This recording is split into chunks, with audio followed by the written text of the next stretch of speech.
Xo'p. Nos bilan sigaret haqida tushuncha deyapti. Nos sigaretdan ko'ra kayfi kuchli. Sigaretniki yengilroq kayf. Sigaret haqida demak aytsak, nos haqidagi ma'lum bo'lib qoladi bizga. Sigaret haqida Muhammad Jamil Zaynu degan kishi bitta broshura yozgan. Broshurada 18 ta dalil keltirgan sigaretni harom ekanligiga. Sigaret harom. Shundan hozir men 4 ta asosini aytib o'taman.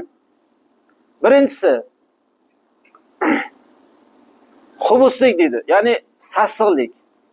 Payg'ambarimiz sollallohu alayhi vasallam aytganlarki, "Man akala suman falyatazilna aw yatazil masjidana" deydilar. Kim agar sarimsoq yesa, bizdan chetlansin va masjidimizdan ham chetlansin deydilar.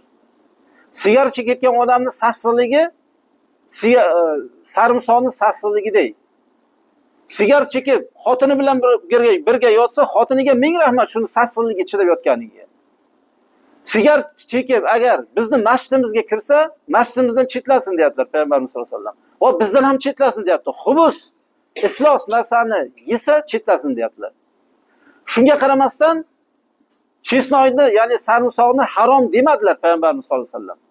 Unda hidi bo'lganligi uchun bizdan chetlansin va masjidimizdan chetlanib tursin dedilar. Hidi ketgandan keyin kelib namozga qo'shilaveradi. Bu nima degani? Doim sigaret chekib yurgan kishiga doim bizning masjidimizdan chetlan degani. Bizning masjidimizdan chetlan degani u ayollar kabi bo'lib yuraver degani. O'zini ayolman desa chekib yuraversin sigaretni. Erkaklar safiga qo'shilmasin. Bu birinchi dalil. Ikkinchi dalil la darara va la dirar degan hadis bor. Biron bir kishi o'ziga ham zarar berishga haqqi yo'q va boshqalarga ham haqqi yo'q deganlar. Sigaret birinchi o'rinda odamga zarar beradi, kayf beradi. Birinchi chekkanlar kayf qiladi. Undan keyin sigaret chekmasa kayfi buzilib achchiqlab qoladi. Sigaret chekib tursa o'zini bosib turadi. Men sigaret cheksam kayf bermaydi deydi. Kallam joyiga keladi deydi. Kallasi joyiga kelishi o'sha kayf berishlik deyiladi. Hech qachon sigaret chekkan odamga sigaretni tashlasangiz yengilligicha tashlab ketavermaydi. Kayf berganligi uchungina u tashlamay qo'yadi. Demak, zarar berishi yo'q dedilar Payg'ambarimiz sollallohu alayhi vasallam. Hech kim o'ziga o'zi zarar berishlikka haqqi yo'q. Bu jon Alloh bergan jon bu.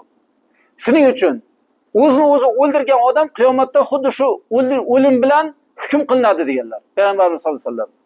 Bir odam o'zini o'zi osgan bo'lsa, qiyomatda dorni tagiga olib kelinar ekan, o'zini o'zi osar ekan. O'lish azobini tortar ekan, yana yechib, yana osar ekan. Kim o'ziga o'zi o't qo'yib yuborgan bo'lsa, katta maydonga qo'yib yuborar ekan, o'tin to'plab kelib, to'dalab, o'tinning ustiga chiqib, olov yoqarar ekan, yonib ketar ekan. Kim yuqoridan tashlab o'lgan bo'lsa, tog'ni tagiga olib borib qo'yar ekan, toqqa o'rmalab chiqib, tashlab, jon azobini tortar ekan, yana o'ziga kelish bilan yana toqqa qarab chiqib ketaverar ekan. Ana shu azob doim bo'ladi deydilar. Kim nima bilan o'ldirsa shu bilan azoblanadi deydilar. Bu jon Alloh bergan bizga bu jon. Hech kim jonga haqqi yo'qki xiyonat qilishlikka. Alloh o'z vaqti kelganda jonni kirgizdi odamga. Onaning qornida vaqtida 4 oylik vaqtida jon kirdi. Alloh xohlagan vaqtida olishga haqqi bor. Odam o'ziga o'zi qasd qilmaydi va zarar ham bermaydi. Demak, bizda ikkinchisi bo'ldimi, uchinchisi bu? Birinchisi xubus, iflosligida, ikkinchisi zarar. Uchinchisi isrof dedilar. Al-isrofu minal harom dedilar Payg'ambarimiz sollallohu alayhi vasallam. Isrof qilishlik harom amaldandir dedilar. Alloh taolo kulu washrabu va la tusifu innalloha la yuhibbul musrifin dedi. Yenglar, ichinglar, isrof qilmanglar. Alloh isrof qiluvchilarni yaxshi ko'rmaydi dedi. Alloh yaxshi ko'rmas ekan. Isrof haromdir dedilar Payg'ambarimiz sollallohu alayhi vasallam. Al-isrofu minal harom dedilar. Sigaret chekayotgan kishini bir kishi yoshligidan sigaret chekkan ekan, 70 yoshgacha kirganda sigaretini chekkan sigaretini pulni so'lab chiqqanda katta yaxshi bitta uy, ya'ni hovli va yaxshi bitta mashinani sigaret qilib chekib yubordi ekan. Shunchalik isrofga berilib ketgan. Demak, Alloh isrof qilmanglar deyapti va isrof qiluvchilarni yaxshi ko'rmayman deyapti. Payg'ambarimiz sollallohu alayhi vasallam isrof haromdandir deyaptilar. Mana shu 3 ta narsa bilan, ya'ni 4-si hozir esimga kelmay qoldi, 4-si. Mana shu 3 tani aytib turaylik. Xo'p, har bittasiga harom qilindi sigaret. Shuning uchun sigaretni chekishlikni harom bo'ldi, nos erta kunda harom bo'ladi.